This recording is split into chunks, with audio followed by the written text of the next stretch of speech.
Bon, bonsoir tout le monde.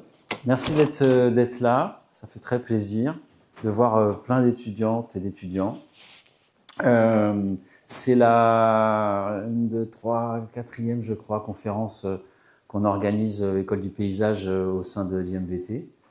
On a choisi volontairement avec l'équipe de présenter des maîtres d'œuvre, des personnes qui font des projets.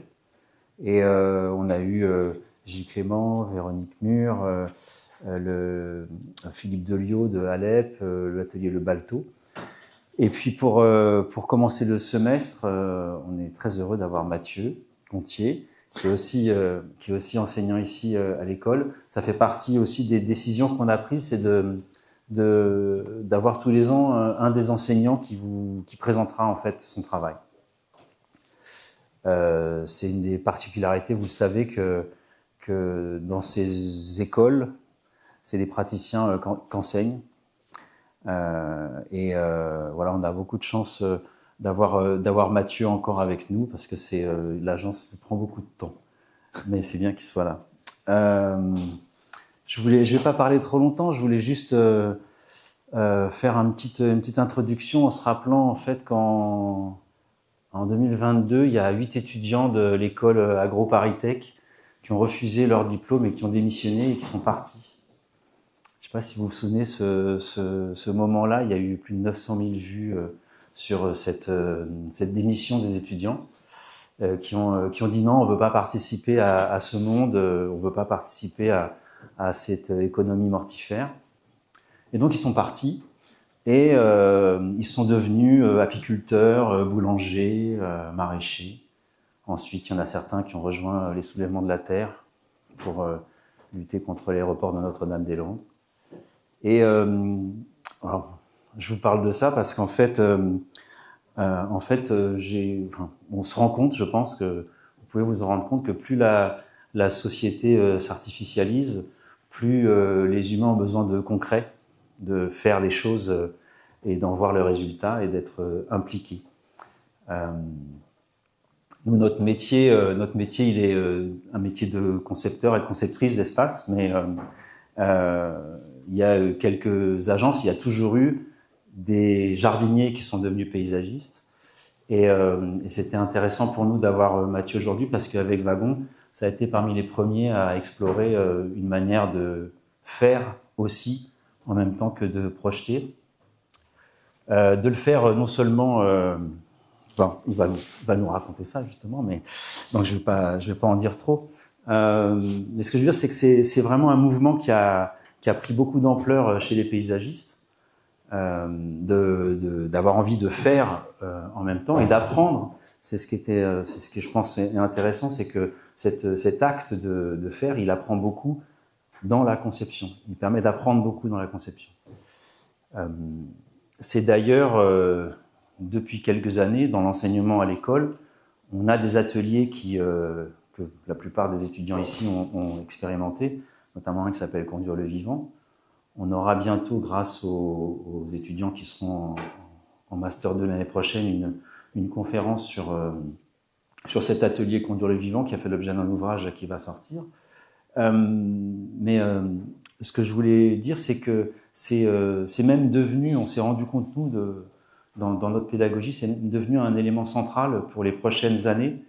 Ces ateliers qui vont mélanger la pratique et la réflexion, ça va devenir vraiment un des éléments centraux de notre pédagogie.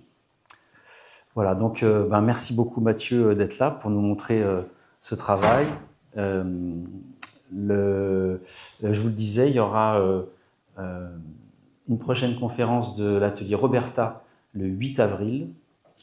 Et puis ensuite, on se retrouvera en septembre pour les cycles avec une conférence de Bertrand Folléa sur le plan paysage. Et puis ensuite, on aura un peu plus tard en octobre, justement, cette conférence sur les utopies rustiques qui vont explorer ces nouveaux modes aussi de faire, avec notamment des gens comme l'atelier du bivouac et d'autres. Voilà, je vous remercie et je vous souhaite une bonne conférence. Merci. Une 42. Ça va. Bon, merci Rémi et merci à vous tous d'être là. C'est pas facile d'être invité à une conférence dans l'endroit où on enseigne et voilà. Ça m'a un peu stressé cette histoire. Donc j'espère que ça va aller. Vous verrez, en fait, je fais tout ce qu'on vous dit de pas faire. 1 heure, 247 slides. Vous verrez, ça va aller crème, quoi. Donc c'est pas le pitch de 3 minutes avec le nombre de diapos, etc. Vous verrez qu'il y a des fois il n'y a pas de nord sur les plans, il n'y a pas d'échelle, vous voyez. Donc ça c'est un truc qui m'a un peu stressé, quoi. Je me suis dit là, je vais raconter mes petites histoires et puis je vais peut-être pas être cohérent avec tout ce qu'on se dit et ce qu'on vous dit de faire. Donc voilà, je le tente quand même. Hein.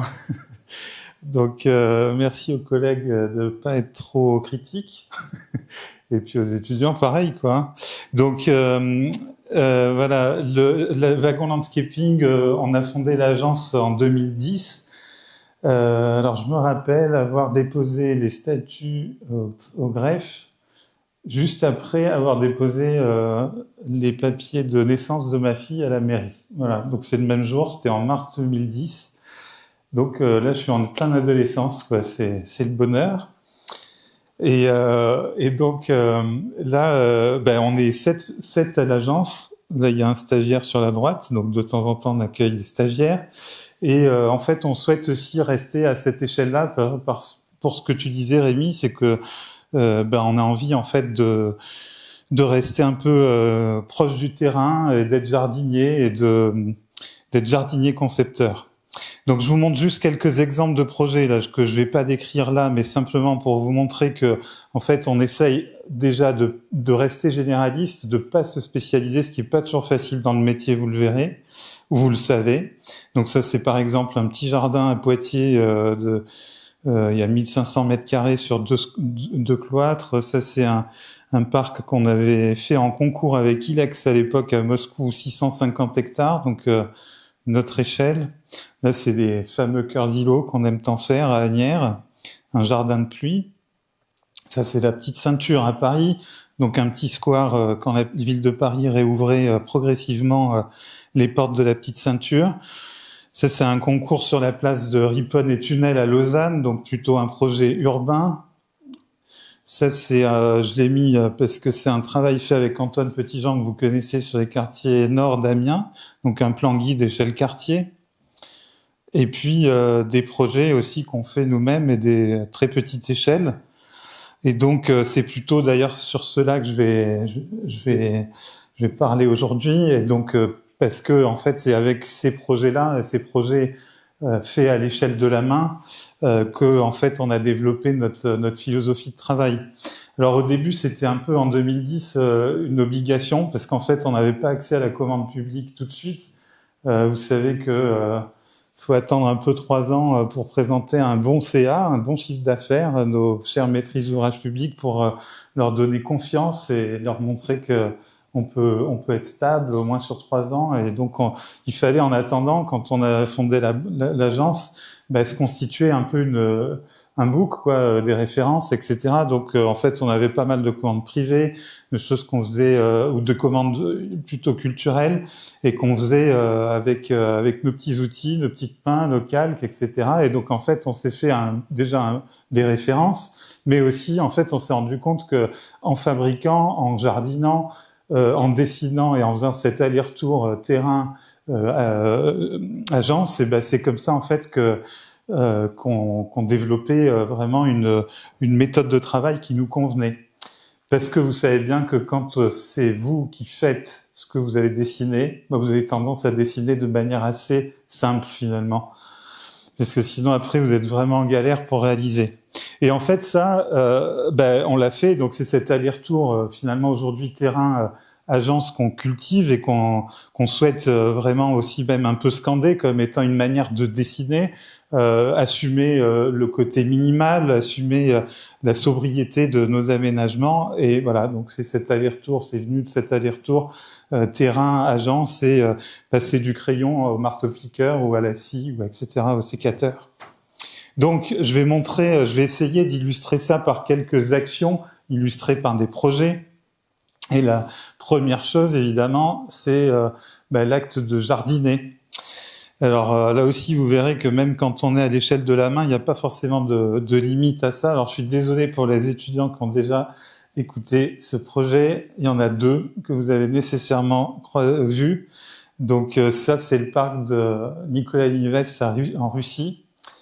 Oh, dommage, hein. Mais bon, la pédagogie, c'est aussi l'art de la répétition. Donc on va en remettre une petite couche. Donc Moscou, c'est la grosse ville là que vous voyez en haut à droite. Et donc on est en banlieue de Moscou, 300 km, grande banlieue, direction Kiev, dans le village de Nicolas Lenivets, qui est un village en fait qui, après la perestroïka, a été investi par des artistes du groupe Mitki, qui étaient des peintres à l'époque, et puis qui se sont investis dans un genre de land art, quoi, avec notamment un des artistes phares là-bas qui s'appelle Nikolai Polisky, et donc qui a construit comme ça des œuvres un peu monumentales, et qui, surtout, ce que moi je trouve intéressant autour de ce projet, c'est que après la chute du mur et des terres, les terres publiques d'État qui redevenaient privées, il y a plein de monde qui se sont trouvés là dans ces villages un peu sans boulot, ou alors des anciens agriculteurs qui allaient dans les usines, et qui, bon, évidemment aussi étaient soumis aux problèmes notamment de l'alcoolisme là-bas, et donc il a réussi petit à petit à salarier 25 villageois pour travailler sur ses œuvres. Donc voilà, il fait des œuvres comme ça monumentales et qui sont en fait issues des matériaux qu'il trouve sur place, donc essentiellement du bois. Alors ce dont ils se sont rendus compte, c'est qu'en fait, sans agriculture, je me rappelle à l'école en écologie, Gabriel Chauvel qui nous disait « La nature ne pense qu'à boiser ». Vous le savez, les espaces ouverts se ferment, donc en fait ils se sont rendus compte que les espaces anciennement fauchés, là on voit ici tout cet espace-là, c'était des espaces de fauche qui valaient de l'or à l'époque, et ils s'enfrichaient. Et que donc le paysage ouvert disparaissait, et qu'avec ça il y avait aussi une perte de lisibilité des espaces, et que les personnes qui venaient visiter ces lieux et ces œuvres petit à petit se perdaient. Donc ils nous ont demandé d'organiser un genre de musée de plein air. On était partenaire à l'époque avec eux, et on avait eu des subventions pendant 2 ans de l'Union européenne. C'est un des derniers projets qu'ils ont financé là-bas en 2008. Et puis ensuite, on a eu des subventions d'année en année par privé, quoi, qui nous ont permis de travailler sur ce projet pendant 10 ans, entre 2008 et 2018. Alors, ce dont on s'est rendu compte là, c'est assez intéressant, c'est qu'en fait, sur les anciens champs de culture, il y avait des anciennes planches de labour, et que c'était dans ces planches-là qu'en fait, parce que c'était plus frais, et parce que ça traçait des lignes là sur ces grands champs, que les graines spontanément venaient se mettre, et que donc la dynamique végétale naturelle venait s'installer de manière très linéaire et très très structurée, quoi. Donc on s'est dit on va travailler avec ces lignes, on va on va essayer d'organiser ce territoire, mettre un grand axe nord-sud qui rejoint l'Oura, la rivière où il y avait le phare, la grande sculpture en bois, et une nouvelle partie en développement du parc. Et puis ensuite on va travailler, entretenir les espaces ouverts, essayer, ce que vous voyez en jaune, remettre en place un peu d'agriculture, et puis travailler sur une mosaïque de boisement qui pourrait donner cette variété un peu d'espace. Donc ça a donné cette esquisse-là qui est restée un peu en l'état, et après on est venu la réaliser. Alors ce qui était marrant, c'est que les Russes voulaient trouver un nom à ce parc, et ils l'ont appelé Versailles. Et ils étaient persuadés que nous, on était bornés sur nos grandes perspectives et le truc, et donc on les a un peu quand même amenés une fois sur site en leur montrant ces lignes que je vous montrais tout à l'heure, et en leur expliquant que en fait ces lignes, c'était pas nous qui les voulions, mais que c'était bien en fait la dynamique naturelle et spontanée qui l'a dicté. Et donc, alors le jardinier est paresseux. En plus, Nicolas Lenivets, le village, c'est Nicolas le paresseux. Ça tombait parfaitement bien avec ce qu'on souhaitait faire. On voulait en fait être opportuniste par rapport à ce qui se passait, et en fait utiliser ces dynamiques en place, cette dynamique de fermeture, pour là où c'était déjà trop fermé, laisser fermer et partir en boisement, et là où c'était encore un peu ouvert ou très ouvert, maintenir l'ouverture. Donc on n'a jamais rien planté dans ce parc, on a fait que en fait maintenir des ouvertures, entretenir des lisières et jardiner des boisements. Ensuite, là, c'est Marc Vatinet, l'atelier Le Balto et Précaré, là, de dos, qui était venu la première année, parce qu'on sortait presque un peu de l'école, là. Et donc, on a envoyé, il nous a aidés, on a envoyé des grandes mires optiques sur ce terrain. Donc, la mire optique est devenue le crayon sur le calque, quoi. Et puis, on a commencé, voilà, il n'y avait pas eu de transition entre l'esquisse que je vous ai montré et puis ce premier travail de terrain. Là, on voit l'ouverture de l'axe principal avec un pont. Alors, ce pont, je vais pas trop le détailler, sinon je vais pas réussir à faire 245 slides en 1 heure. Mais en gros, c'est vraiment une aventure humaine incroyable. On a rencontré les 2 forestiers au premier jour d'aménagement de ce projet qui nous ont suivis sur les 10 ans et qui nous ont beaucoup appris de l'évolution de cette forêt russe. Alors, évidemment, il y avait aussi, je reviens là-dessus, un travail aussi de mise en scène qu'on avait, nous, à faire par rapport à ce musée. Vous voyez que le pont, là, il ouvre sur la perspective d'une des œuvres un peu emblématiques de Nikolai Polisky. Donc, l'idée, c'est qu'en fait, tous ces tracés de chemin, toutes ces ouvertures, elles permettaient aussi d'organiser de nouveaux espaces propices à l'accueil de nouvelles œuvres d'art. Donc, 3 types d'espaces, c'est basiquement les 3 types de structures végétales sur lesquelles on travaille en tant que paysagiste, l'espace ouvert. Donc là, je vous ai montré l'exemple de l'ouverture. Donc, comment est-ce qu'on a ouvert ces chemins, ces allées, donc dans des boisements où on sentait qu'il y avait encore un peu d'ouverture. On a sorti nos mires, les tronçonneuses, et on a fait d'abord une première ouverture comme ça à la main. Ensuite, on a fait passer un gyrobroyeur là-dedans, et puis ensuite, sur les 3 premières, les 2 premières années, on a utilisé le gyrobroyeur pour vraiment calmer le boisement qui avait tendance à ressortir. Et puis ensuite, au 3e printemps, on a pu mettre des faucheuses dans ces allées, dans ces grands layons, qui eux ont entretenu les espaces ouverts. Donc vous voyez, ça c'est la même allée. Elle faisait 20 mètres de large, ça nous apparaissait énorme au départ. Donc ça, c'est son ouverture.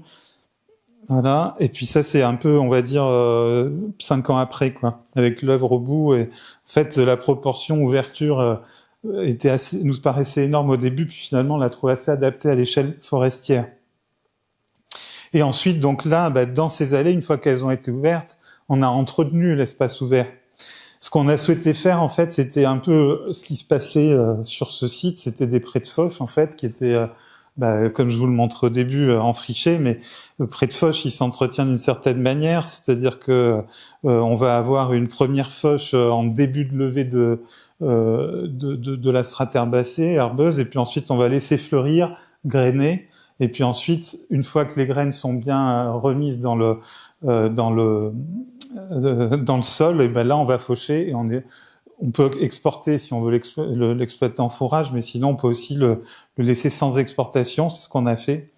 Et donc nous on l'a appliqué sur les allées en laissant en tondant en fait là où le visiteur marche, quoi. Et là c'était des tontes régulières mensuelles. Et puis en laissant les bords de ces grandes allées non tondues mais fauchées. Et donc, on fait faucher au mois de juillet après grainage. Donc voilà ce que ça donne dans le temps. Là, on voit, là, c'est François, l'associé qui tond là où les machines peuvent pas passer. Ça s'est fait à la faucheuse. Et vous voyez que les bords, là, sont laissés en prairie, quoi. Et j'ai oublié de dire qu'il y avait 2 festivals par an, hein, au fin du mois de juillet et un autre au cœur de l'hiver. Le deuxième type de structure végétale qu'on a amené souvent à travailler en paysage, c'est la lisière, vous le savez. Là, je vous en montre un type, on en voit 2 en général avec les étudiants dans l'atelier parc. C'est la lisière avec ourlet. Donc en fait, au moment de l'ouverture, année 0, ce qu'on a fait, vous l'avez vu, c'est donc ouvrir cette allée. Ça, c'est la création de l'espace ouvert par gyrobroyage. Ensuite, dès l'année 2, en fait, on vient maintenir avec cette fauche la limite qu'on souhaite avoir entre la forêt et l'espace ouvert. Et dans cette limite-là, il y a ce qui s'appelle l'ourlet, souvent arbustif, qui s'exprime de manière assez vigoureuse. Et donc, il faut régénérer assez régulièrement. Sinon, le risque, et c'est ce qui nous est arrivé sur quelques allées du parc, c'est que les graines de bouleau viennent se mettre dedans, et puis que là aussi, ça part en boisement, donc l'allée se réduit, quoi. Donc en fait, tous les 4 ans, on régénérait cette lisière, cette strate arbustive. Là, vous le voyez par exemple. Et là, on voit bien d'ailleurs l'ombre de la strate arbustive, et puis on laissait en fait les rémanents, les andins, là, en andin, sur le bord, et ce qui permettait aussi de marquer la limite entre l'espace qu'on souhaitait faucher et l'espace qu'on souhaitait laisser en boisement. Donc, boisement, 3 dernières typologies, enfin types de structures qu'on jardine. Donc l'année 1, on était vraiment, enfin année 0, on a fait un relevé de toutes les structures. Alors ce qui était assez intéressant, c'est qu'il y avait un bois très ancien, un boisement très ancien, puis que c'était sur ces anciennes parcelles fauchées que venait ce boisement, donc des pionnières, des plantes pionnières, essentiellement bouleaux, pins sylvestres et dans les parties les plus humides du sol. Et donc voilà, nous on a quadrillé un peu la zone et on a vu comme ça où étaient les zones les plus ouvertes, les plus fermées. Et donc l'année 1, nous ce qu'on a fait, c'est de tailler dans ce boisement qu'on a fait progressivement remonter vers le nord. Et puis ensuite, à partir de la 5e année, ce dont on s'est rendu compte, c'est qu'en fait, dans ces allées qu'on avait créées et dans ces bosquets qui étaient générés par ce vide, en fait, il y avait des essences dryades qui venaient s'installer donc après les pionniers dans ces bosquets et qu'en fait, ils demandaient qu'à être jardinés. Donc c'est un peu cette diversité-là qu'on a travaillé entre la 5e et la 10e année, avec un plan de gestion avec ces 2 forestiers, Sergueï et Victor, et toute l'équipe du parc. Et là, je vais vous montrer juste 2 cas. Le premier, c'est la pinède, donc qui était un peu mélangée en fait au bouleau au démarrage. Il faisait un peu partie des pionniers parce qu'il y avait des pins sylvestres juste à côté. Mais là où il y en avait un peu plus, est-ce que je l'ai dans la photo? Non. Il y a une photo, bon bref, que j'ai pas mis. Donc au départ, année 0, ils étaient un peu au même niveau que les bouleaux, c'est ce que vous voyez en haut. Et donc nous, ce qu'on s'est dit, c'est que pour favoriser la croissance des pins, il fallait les aider dans cette concurrence et donc calmer les bouleaux. Donc on les a étêtés la première année. Étêtés, pourquoi? On voulait pas en fait avoir un sous-bois piétiné, on voulait que ces pins sylvestres soient protégés, que ça soit vraiment un boisement dense. Et puis ensuite, à partir de l'année 4, on a refait une séance d'étêtage parce que il y avait quand même encore un peu de concurrence. Et ensuite, des pins sylvestres ont gagné la bataille avec un peu notre aide. Et puis ensuite, le travail qu'on a fait, c'est en gros de l'élagage de branches basses. Et puis là, on a travaillé plus des lisières ouvertes pour venir se mettre sous les pins. Donc là, on voit cette pinède en formation. Ce qu'on voit ici, c'est les bouleaux qui ont été étêtés. Puis vous voyez que les pins commencent déjà à gagner. Voilà, et puis là, on voit comment ça se développe finalement assez rapidement. Là, on voit le pin sylvestre adulte qui a sans doute aidé au développement des petits devants. Voilà. Et puis là, c'est donc les séances d'élagage. Et le deuxième type que j'avais envie de vous montrer là, c'était plus la question du bois jardiné, parce qu'en fait, ce sont les bosquets où on a observé ces fameuses essences dryades, donc qui étaient composées essentiellement d'érables, de tilleuls et de chênes, donc qui arrivaient après les pionniers. Et donc là, nous, ce qu'on a fait, c'est que déjà, les 5 premières années, on n'y a surtout pas touché. Puis ensuite, on s'est dit, bon, ils sont quand même bien installés. Et en fait, ils attendent que la lumière pour se développer. Hein, ils attendent, si on fait rien, la tempête ou pour émerger et se développer au-dessus des pionniers qui, eux, arrivent à maturité. Donc nous, on va les aider, là, un peu comme pour les pins. Et donc, on va faire des actions de dépressage. Ce sont des petites éclaircies très ponctuelles dans le boisement, qui vont permettre en fait de créer ces puits de lumière et de favoriser leur développement. Donc c'est ce qu'on a fait. Là vous voyez par exemple, vous reconnaissez j'imagine le tilleul, là facile le chêne, et puis là voilà une action de dépressage. Donc on gardait un boisement très dense, toujours pour les mêmes raisons, pour éviter le piétinement à l'intérieur du bosquet. Et puis au milieu, on faisait des puits de lumière pour aider les chênes et les tilleuls et les érables aussi à se développer. Donc voilà un peu, là c'est le développement de ce projet en une dizaine d'années. en partant de rien, en ne plantant rien, simplement en jardinant, quoi. Et j'ai oublié de dire aussi, là, il y a que la partie nord qui fait une centaine d'hectares. On avait aussi une cinquantaine au sud, qui était plus, celle fondée sur les espaces ouverts. Deuxième thème, deuxième redondance, hein, c'est accueillir, et ça, c'est le parc de Tremblay en France. Donc voilà, ça parle à certains. C'est donc un concours qu'on a fait au nord de Paris, Tremblay, le long du canal de l'Ourcq, qui rejoint Paris et plus au nord l'aéroport Charles de Gaulle. Donc l'objet du concours, c'était de s'occuper de 11 hectares de parc en plein centre urbain. Là, la mairie est ici. Donc vraiment au milieu des pavillons. Et puis là, on avait des tours voilà, qui n'étaient pas résidentialisées, etc., mais qui étaient bien là quand même. Donc un habitat assez dense, quoi. Et puis donc un parc existant. Là, on était sur le boisement, c'était une charmée chaînée charmée, qui était aussi un peu arrivée à maturité. Et en fait, on a observé, en faisant notre petit repérage, que en fait, dans les parties où les tempêtes avaient fait tomber des arbres et tout, on avait cette même régénérescence de la forêt, un peu comme en Russie, où là, les plantes revenaient et créaient des sortes de halliers, quoi, du boisement très dense, avec des mélanges un peu de toutes les strates. Et donc, c'était une forêt qui avait elle aussi besoin d'être jardinée. Donc, on voyait comme ça, voilà, des activités humaines dans ce parc. Et puis, on est tombé là-dessus. Donc, on s'est un peu gratté la tête. Et puis, en fait, on s'est dit que c'était les marques du chevreuil. Un chevreuil qui était venu là pour se gratter. Alors, vous savez que entre novembre et décembre, le chevreuil perd ses bois. Et puis, en début de saison, au mois de janvier, enfin au début d'hiver, milieu d'hiver, pardon, il repousse, ça crée un bois en velours comme ça, et puis à un moment, ce velours sèche, et quand il sèche, ça devient très irritant, et le chevreuil vient se gratter sur ces petits bois frêles, les jeunes boisements, c'est pour ça que les forestiers l'aiment pas, et que donc il vient se dégager de ces velours. Donc, en fait, cette marque de frottis, ça s'appelle un frottis pour les chevreuils, ça marquait la présence du chevreuil en plein cœur de ville. Alors ça, c'était étonnant parce que, comme je vous disais tout à l'heure, le parc faisait 11 hectares et si le chevreuil pouvait être là, ça voulait dire quand même qu'il y avait pas mal d'ouverture et surtout des connexions à une échelle plus large parce que le chevreuil, le jeune mâle, c'est territorial. Ça vit sur 7 hectares. Un chevreuil adulte sur 15, et puis pendant la période de reproduction, le rut, c'est entre mai et août, suivant les régions.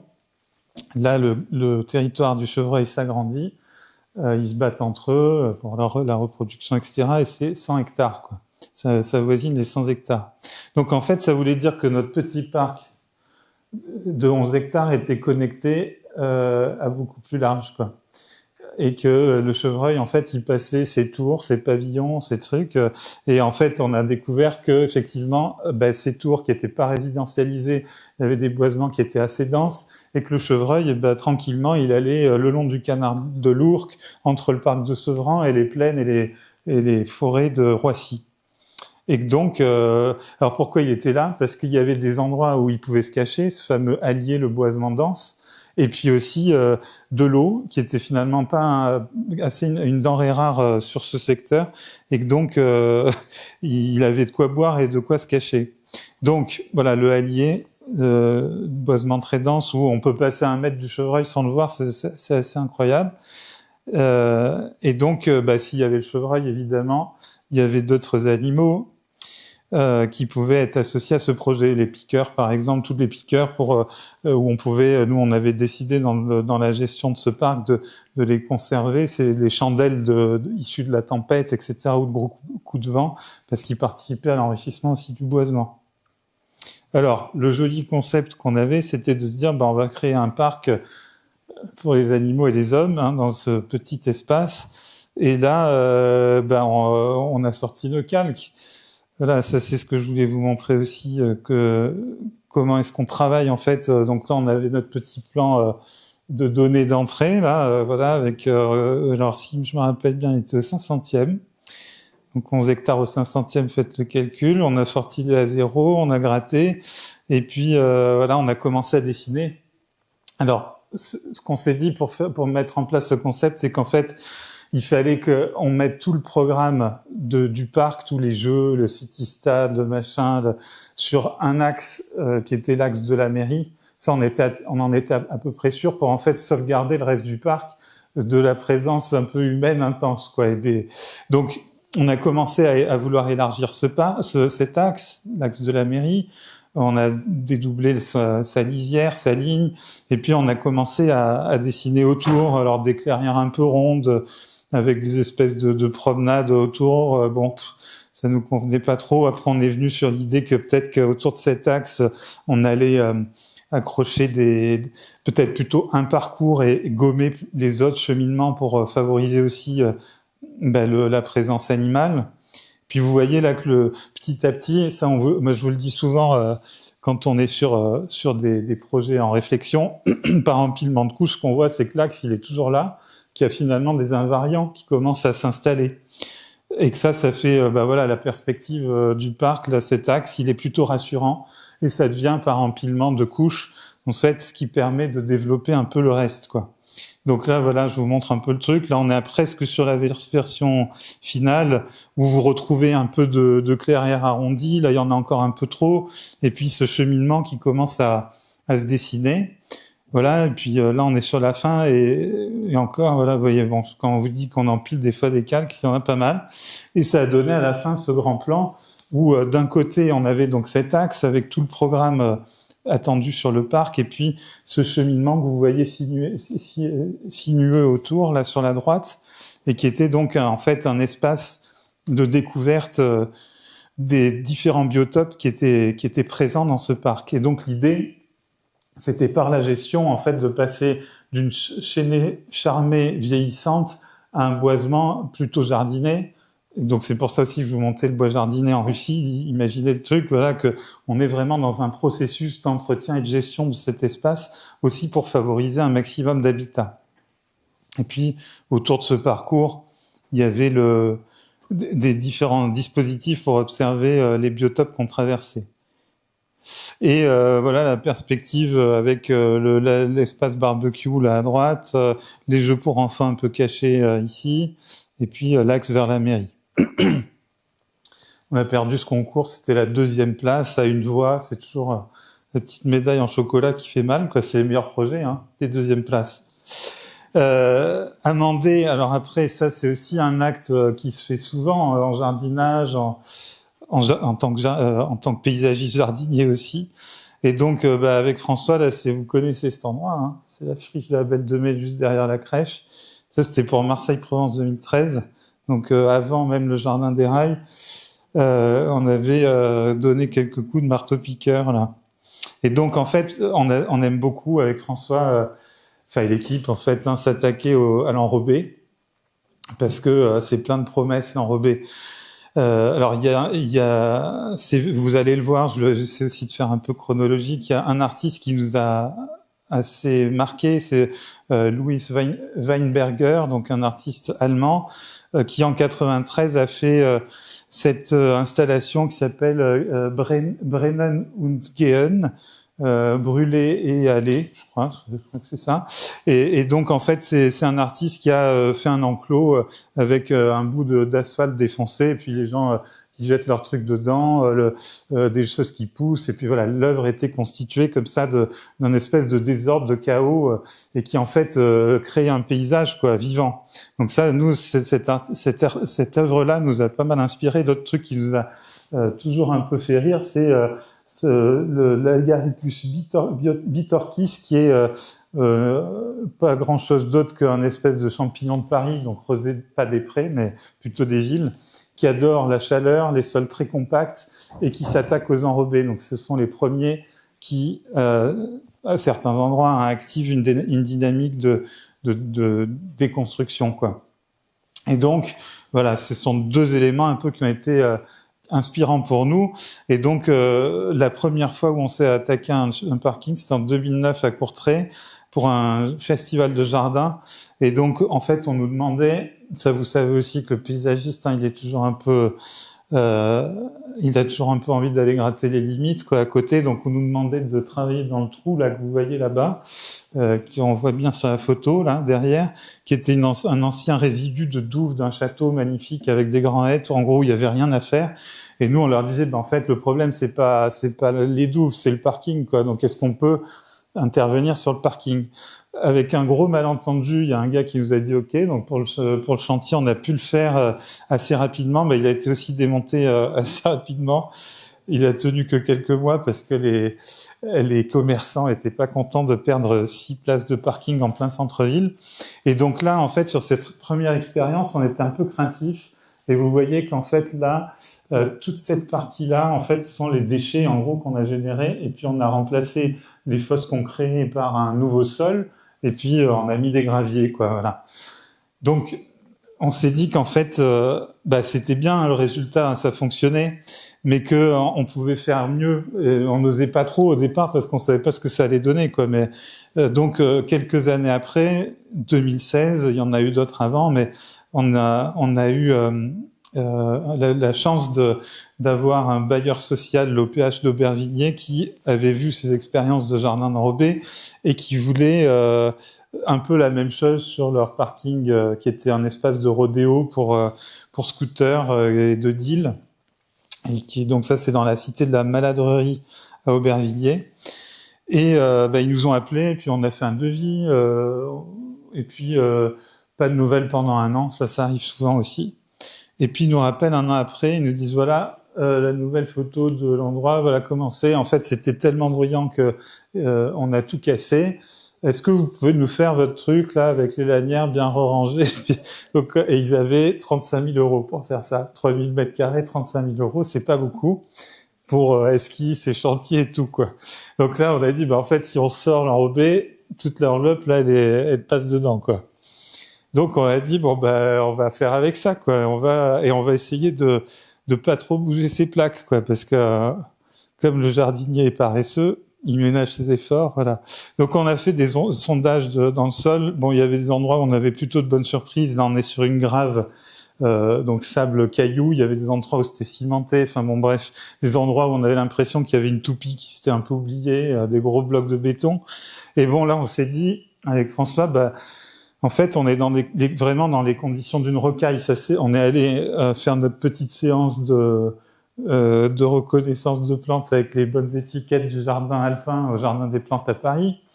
Et on s'est dit, en fait, on peut en prendre quelques-unes de là-dedans, on va essayer. Donc, on a fait un mélange de 150 espèces de plantes, avec un semis à la fin, des annuelles, tout. En fait, on voulait garantir un maximum de réussite pour ce truc-là.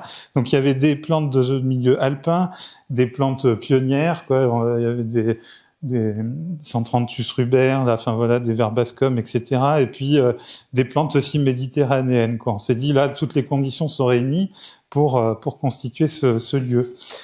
Et donc on est venu juste ajouter de la terre et 60% sable, plutôt sableuse et matière organique, parce que c'est en fait ce qui manquait dans nos sous-couches, quoi, sous l'enrobé. Et ensuite, donc, on a planté toutes ces plantes, on a arrosé largement, donc ça c'est le plombage qu'on appelle, pour bien tasser la terre et que les mottes soient bien inscrites dans le sol. C'est le seul arrosage qu'on a fait, et là maintenant, ça fait plus de 10 ans qu'on le jardine, il va superbement bien. Et donc ça c'est la première année, donc là vous voyez les coquelicots, tout ce qui est pavot qui sort, donc ça c'était issu du semis qu'on avait fait. Et puis après, les plantes annuelles ont disparu très vite, et puis les vivaces se sont installées. Donc, alors gardening by subtraction, ça c'est le jardinage par soustraction de Gilles Clément, évidemment.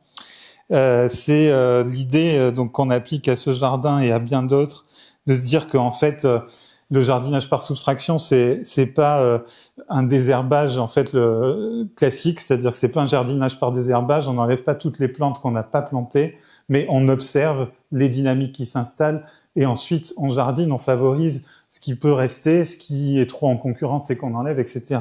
Donc ça, c'est vraiment voilà cette attitude-là, ce concept de Gilles qu'on applique sur ce jardin. Et dans l'idée aussi que, alors je l'ai pas expliqué tout à l'heure, mais en fait il y avait 3 profondeurs de sol.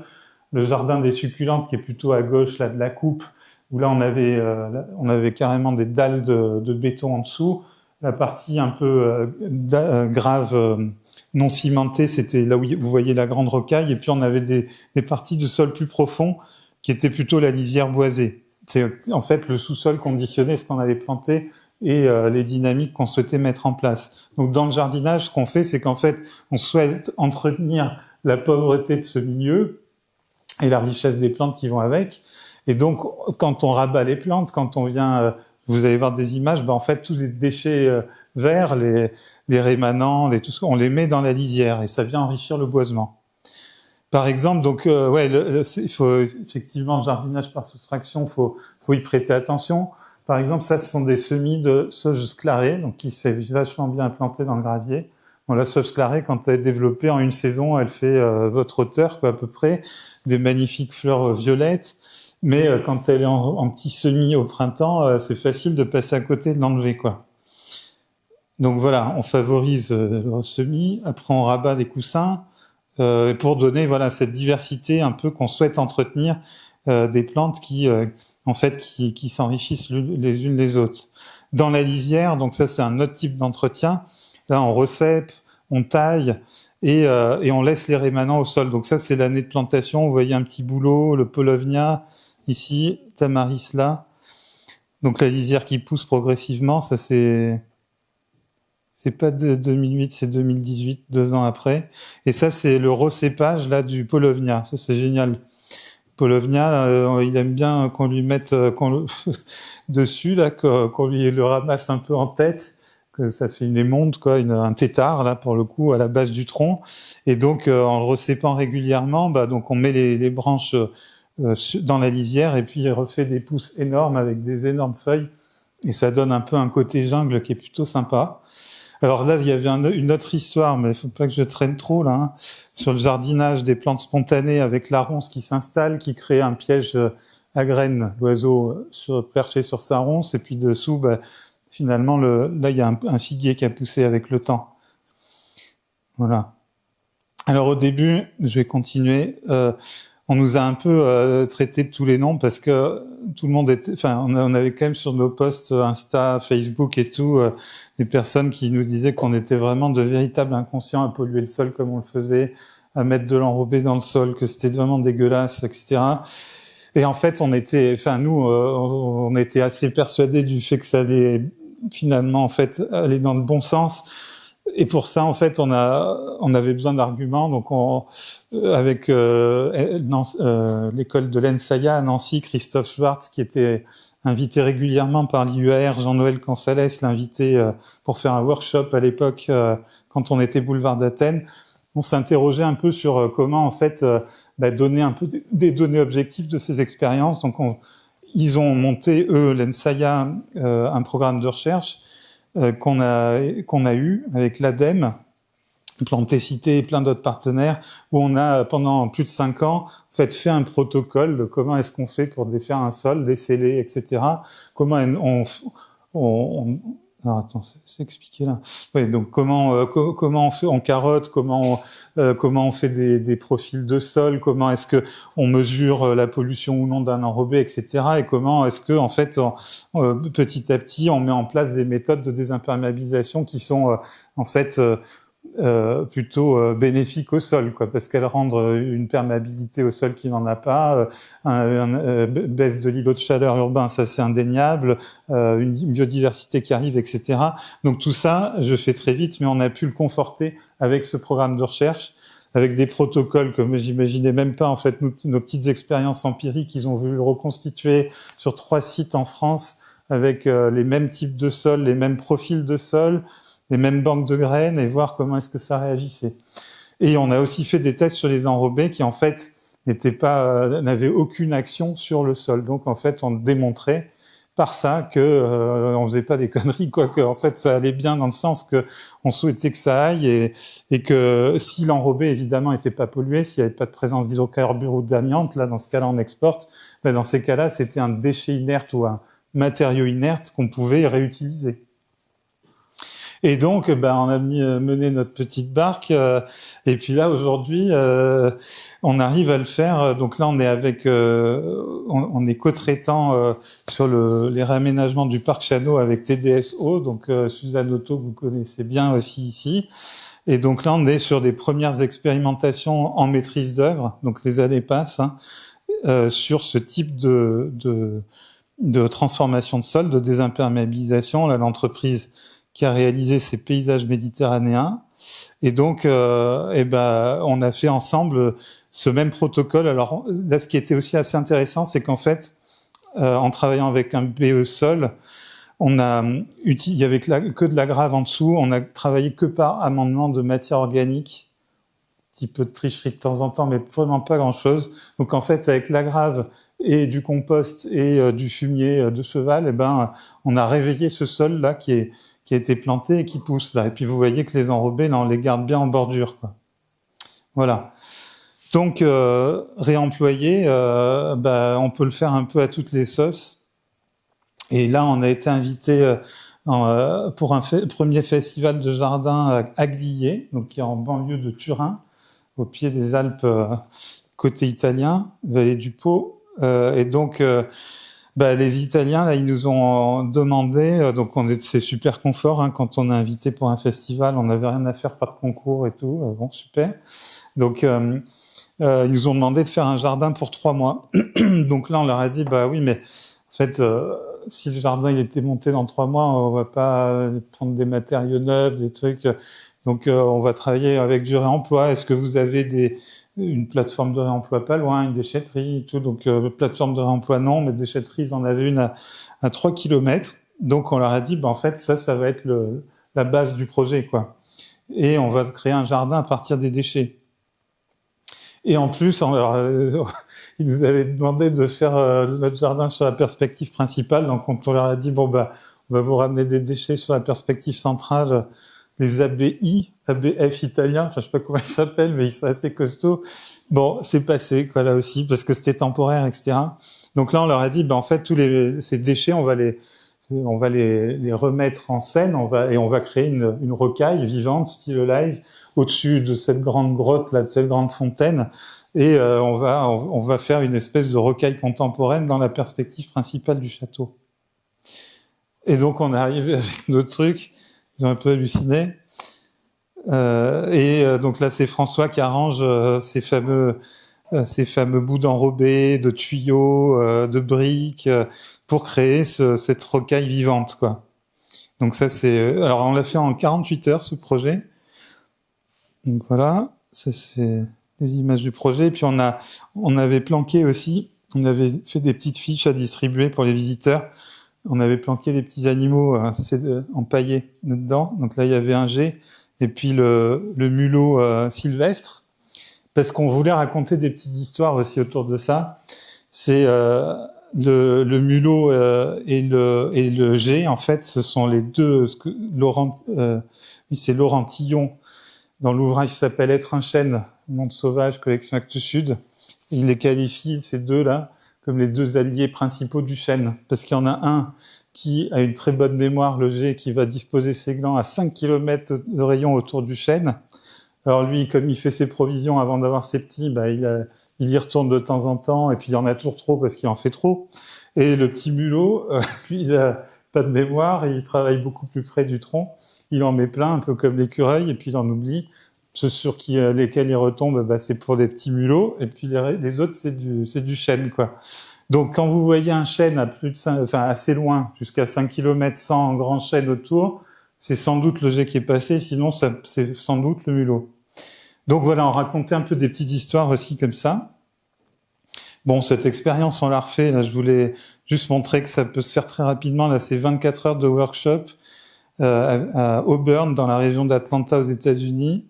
Là où peut-être vous connaissez Rural Studio. Là, c'est une super école de la fabrication. Et donc il y avait des déchets pas loin de leur campus et on est venu en seulement 48 heures avec les étudiants faire ce qu'ils ont appelé eux-mêmes un French drain. Alors ça nous a fait bien rire parce qu'en fait le French drain, je suis allé regarder après, je savais pas, mais c'est un truc super performant technique pour drainer les pieds de maison. Donc ils appellent ça comme ça aux États-Unis, avec un tuyau, des petits cailloux, des gros cailloux, et puis voilà.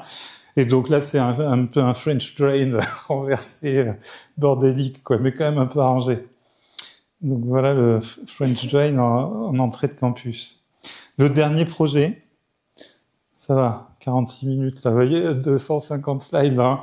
Bon, ce souvenir. Alors ça, c'était pour vous parler du jardin du 13 novembre 2015 à Paris. Vous vous rappelez cette soirée un peu d'été indien où tout le monde était en terrasse et donc les attaques de Paris. Et 5 ans après, la ville de Paris décide de faire un mémorial pour les victimes des attentats et les rescapés, l'association de victimes, etc. Et ils décident d'implanter le mémorial en discussion avec les associations sur la place Saint-Gervais, qui est le parvis arrière en fait de l'hôtel de ville. Et donc là, on participe au concours. Il y avait 5 équipes. Alors ce concours-là, on l'a gagné. Et c'était chouette. Et bon, voilà, par contre, la place Saint-Gervais, au départ, c'était ça. C'était un ancien parking à ciel ouvert, un norme pourtant patrimonial, l'orme de la justice qui existe là, qui a cet emplacement-là depuis le Moyen-Âge à Paris, mais qui était un peu oublié, replanté. Hein, lui, il a que 90 ans. Et alors voilà, syndrome un peu de la page blanche. Là, on nous donne les plans et tout ça. Là, il y a un or, tiens. On devait dessiner un projet, quoi. Et le gagner, évidemment, mais sur un sujet quand même qui est vraiment pas évident. Sujet de la mémoire, comment est-ce que on fait pas du minéral un monument, et comment est-ce qu'on propose un jardin, etc. Donc on part de ça. Alors je vous montre là aussi les premières esquisses. Au début, j'avais pas trop d'idées, quoi. C'est vraiment des traits. Alors je tire l'arbre, d'arbre à arbre, puis on est dans la partie un peu régulière de la ville. Alors je trace d'autres lignes avec les façades des 2 casernes de la rue François Miron et rue Lobau. Puis après, j'essaye une petite diagonale. Enfin, franchement, j'étais pas convaincu de ces esquisses-là. Et on se réunit avec le groupement et puis à un moment, on se dit, mais en fait, on s'est tous rappelé où on était et comment on avait vécu le 13 novembre. En fait, on avait tous une histoire à raconter de notre perception de cet événement. Il y avait dans le groupement des rescapés, des personnes qui avaient perdu leurs proches. Bon, bref, tout le monde était concerné assez finalement à cet événement.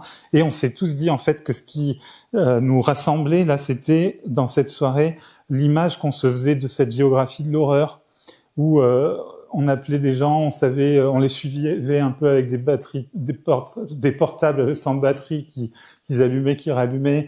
Et il y avait comme ça en fait une géographie dans nos têtes qui se dessinait de ce nord-est parisien et qui en fait est devenue l'inspiration de ce jardin, quoi, pour sa conception. Donc on s'est dit en fait, ce site, c'est 6 lieux qu'on doit ramener au cœur de Paris, se rappeler de ces 6 sites. Et donc, ce n'est pas un des 6 sites, c'est pas un qui doit primer sur l'autre, parce que le problème, c'est que le Bataclan, on associe beaucoup les attentats du 13 novembre au Bataclan, mais ce n'est pas que le Bataclan, c'est le Stade de France, le petit Cambodge, enfin bon, il y en a 6, et donc là, on s'est dit, en fait, on va ramener cette géographie des 6 lieux et on va en faire la structure du jardin. Et voilà, quoi, on commence à sortir les plans au trait, alors les tests à différentes échelles, là aussi, je vous les livre, parce que vous voyez que ça vient jamais d'un coup, quoi. Est-ce qu'on le décale un peu à gauche? Bon, là, moi, ce que je trouvais, c'est que ça faisait trop maquette de la ville, quoi. Là, on testait le parvis côté église, des morceaux à l'intérieur du jardin. Et puis, progressivement, voilà, ça, c'est un peu le dessin qui commence à se figer. On s'est dit, en fait, il faut qu'on se rappelle des plans, oui, mais il faut qu'ils soient interprétés pour devenir vraiment de réels allées pour ce jardin. Alors, il y avait dans ce plan très régulier de la ville. Il y avait ce biais qui était donné par l'église, et derrière il y a la rue et la maison la plus vieille de Paris, donc il y avait des espèces de biais qui se créaient. Donc on s'est dit ça nous donne un peu des traversées comme ça, et puis voilà, l'évolution du dessin comme vous le voyez apparaître ici. Et donc le concept, ça a été de se dire voilà, en fait la structure de ce jardin, ça va être donné par les 6 lieux d'attaque et la géographie de ces 6 lieux qui progressivement, en fait, au cœur de Paris, viennent dessiner ce mémorial.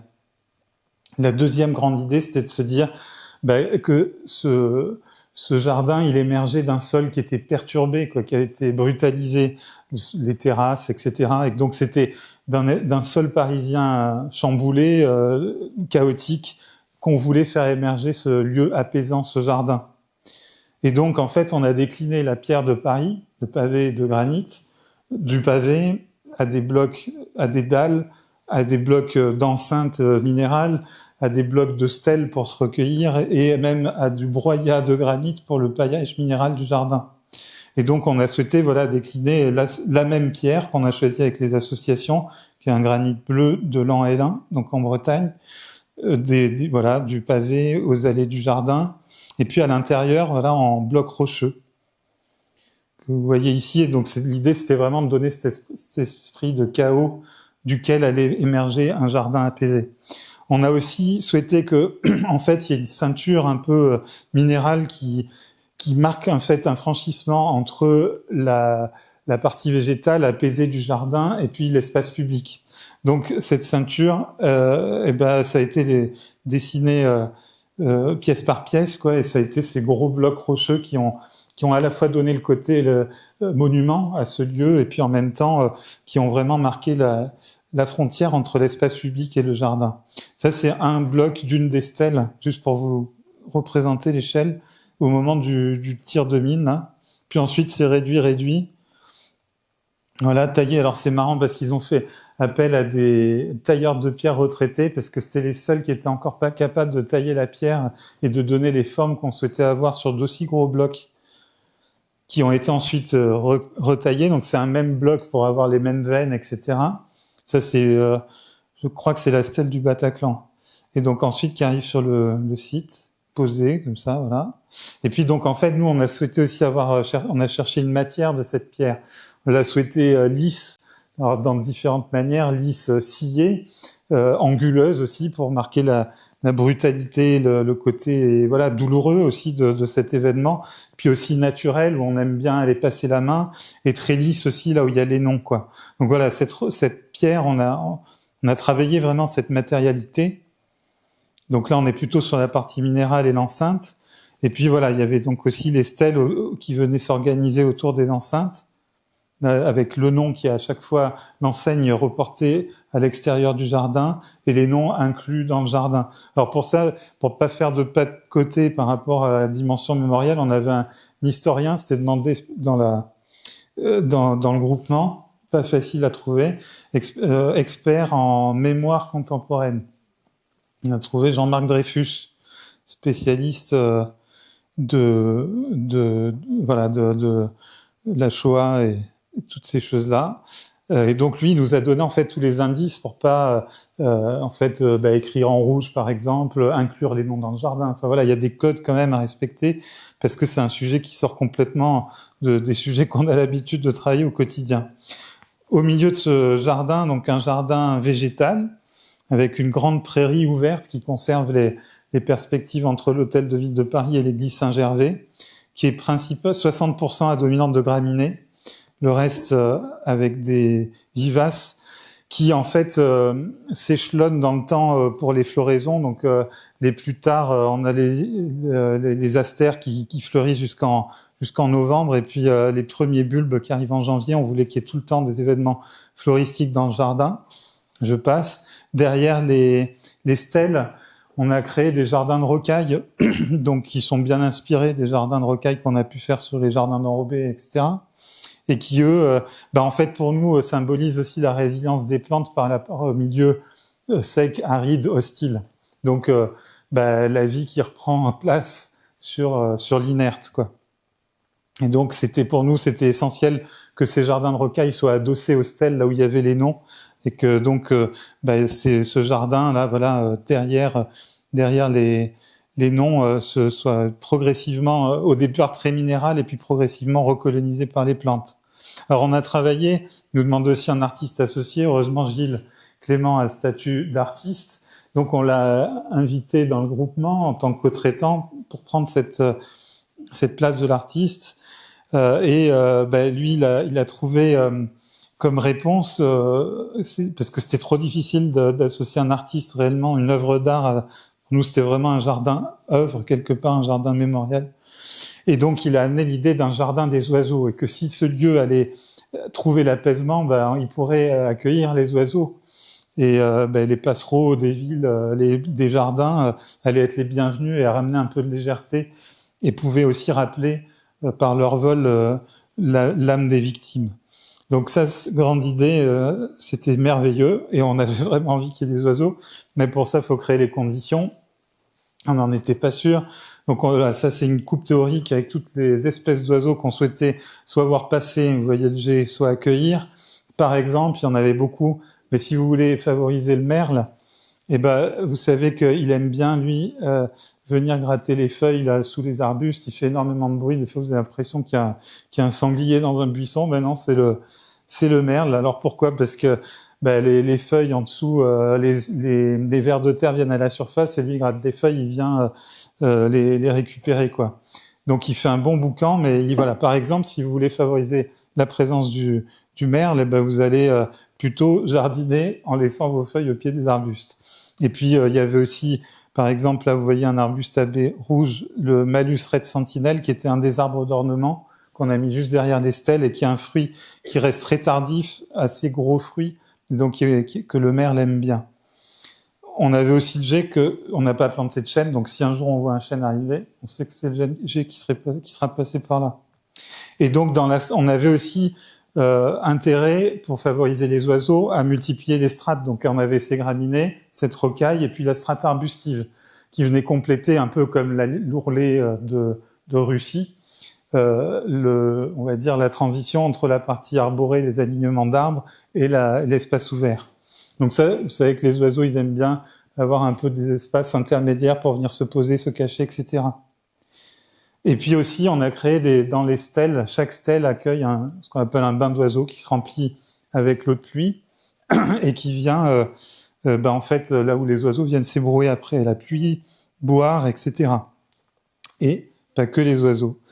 Donc ça, c'était sympa de voir la garde monter. Donc le merle, alors on a travaillé avec un BE environnement qui nous a dit non, mais là votre dessin, ça va jamais marcher, il y aura jamais d'oiseaux, parce qu'en fait il faut des espaces continus, grands, etc. Sinon il y aura jamais rien qui va arriver. Avant que le chantier là on voit encore les barrières là. Le merle était déjà là. Il y avait un couple de merles avec sa merlette, et donc là il est juste en dessous du Malus red sentinelle, là le petit pommier ornemental. Et puis, alors, le truc magique, mais il s'en est passé pas mal, des choses magiques sur ce lieu. Le jour de l'ouverture par la mer, le 20 juin, je donne rendez-vous à Gilles à la stèle du Bataclan, facile pour se retrouver. Et là, on entend piailler. Et il y avait une nichée de mésanges qui était en train d'apprendre à voler, quoi. Et donc, ça piaillait dans tous les sens. Et la mer de Paris, quand elle a traversé l'hôtel de ville pour aller dans le jardin, il y avait ces petites mésanges qui étaient juste là, quoi. Voilà, je passe des images un peu d'ambiance de cette grande prairie. Le jardin la nuit, j'en parle pas, mais il y a une petite idée là aussi derrière.